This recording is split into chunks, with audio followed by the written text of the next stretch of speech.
आम आज बुलवाक आसीचु बरुणेई देखु आम आसी एबे पहुँचलु ए जगार देखु यहाँ हूँ बरुणेर फांडी थाना तो आग को जीवा आम देखा कौन कौन एठार अच्छी बहुत सुंदर जगह ये आसिकी भोजी भोजी करने बहुत सुंदर जगह देखु एठारे पूजा सामग्री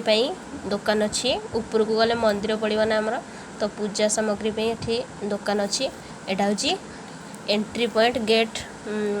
ऊपर को जीवाई मंदिर ऊपर को देखु ये बहुत गुड़े पाहाच अच्छे आम बहुत बाट जावाक पड़ो चलते एंजॉय करी देखिए आग को जीवा आस्ते आस्ते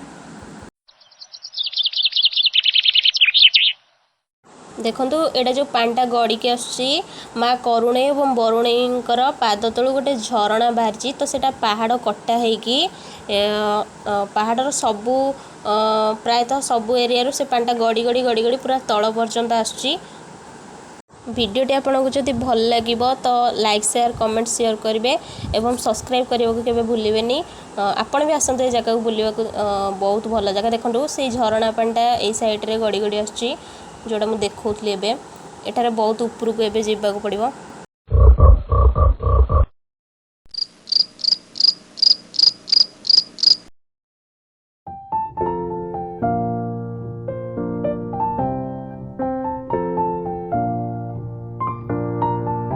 मंदिर पाखापाखि आम आसिक पहुँची गले यहाँ लंच टाइम टा तो से लोक कम अच्छा चलते आम जल्दी जल्दी बुलिकी पलि आसवा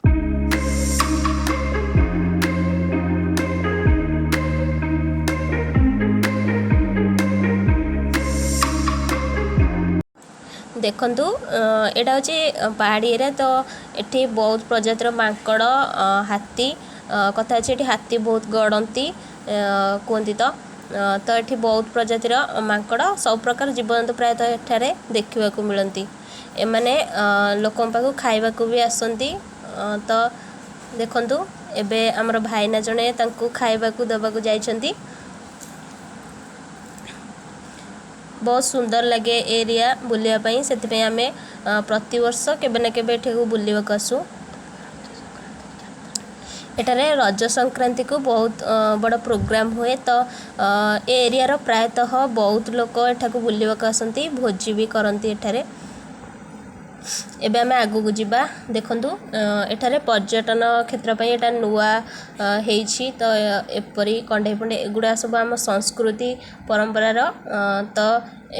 एटा को जीवित रखा पई एठारे करा जाइछि देखंतु आम आसिकी पहुँची गले मंदिर पाखरे माँ करुणे एवं बरुणेई से माने दी भौणी एठारे देखंतु मंदिर एबे आम आसिकी पहुँची गलु मंदिर पाखरे तो एबे एंट्री करवा माँ को टिके दर्शन करवा देखंतु ए होचंदी माँ करुणे एवं बरुणेई दी भौणी देखंतु भल भाव में मुझे जूम कर दउछि फोनटा को देखंतु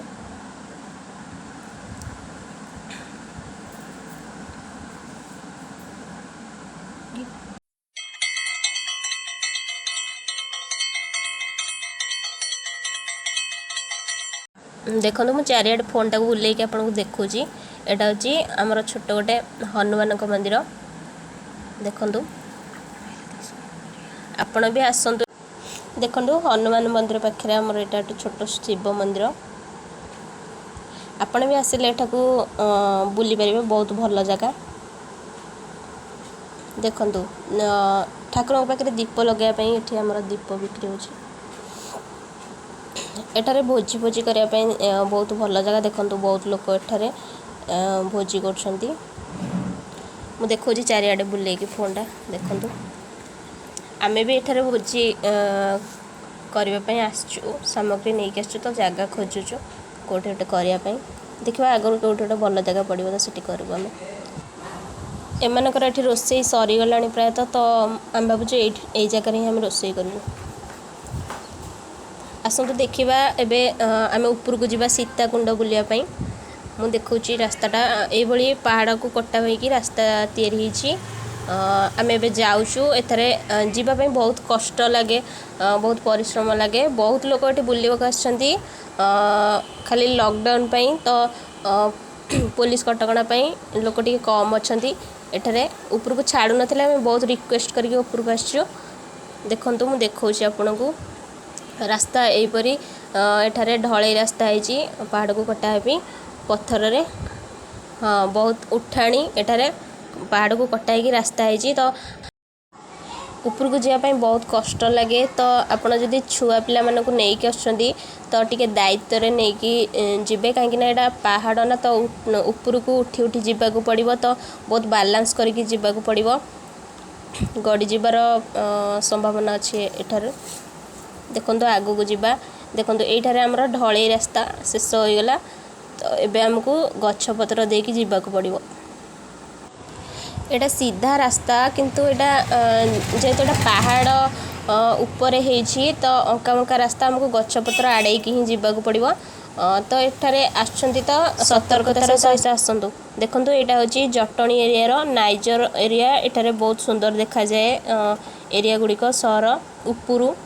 पहाड़ पूरा ऊपर ही आम अच्छू देखो आउ टिके आगू को भी आमको जीवाक पड़ो सीताकुंड देखापी देखो बहुत सारा लोक भी आसुँच